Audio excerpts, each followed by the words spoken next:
So let me welcome first Nisha Menon. She is a forensic expert you've seen earlier on India Today because she collaborated with us. We sent her the reports, the same reports that the AIIMS and CFSL teams was working on. She gave us her findings, and now we'll compare and contrast that with what the CFSL and AIIMS has found.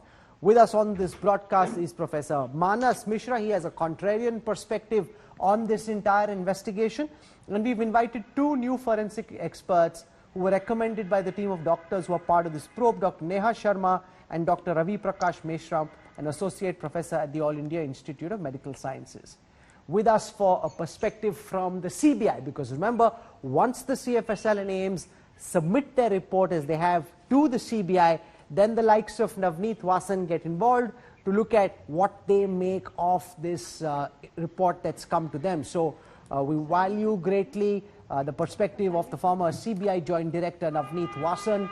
He's the one with the headphones on, the blue headphones. You see him in the corner of the screen. And for a political perspective, the newly minted spokesperson of the Bharatiya Janata Party, Sanju Verma, joins us from Mumbai. She's been tracking this case very closely. Squaring off against her is Sachin Sawant from the Congress Party. But I first want to go across to Nisha Menon, because we've now seen two things.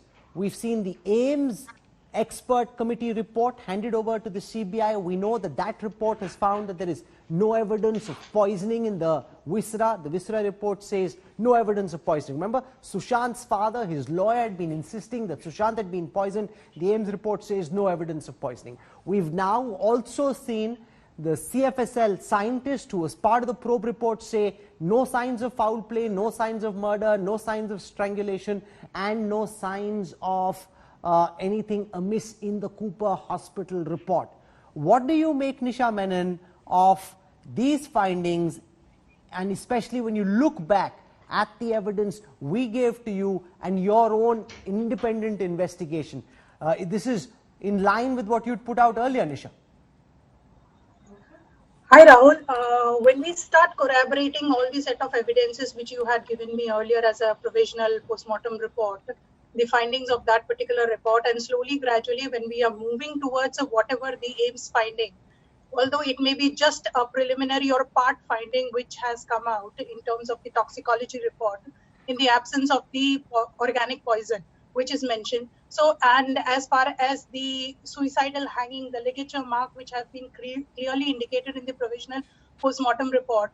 So gradually, when we see what we had analyzed independently from whatever was available in the public domain, it was a clear case of hanging. Suicidal or homicidal was yet to be discussed and decided upon the investigative agency, depending upon the other set of corroborative evidence. But at least we have come to a same page that this is a death by hanging.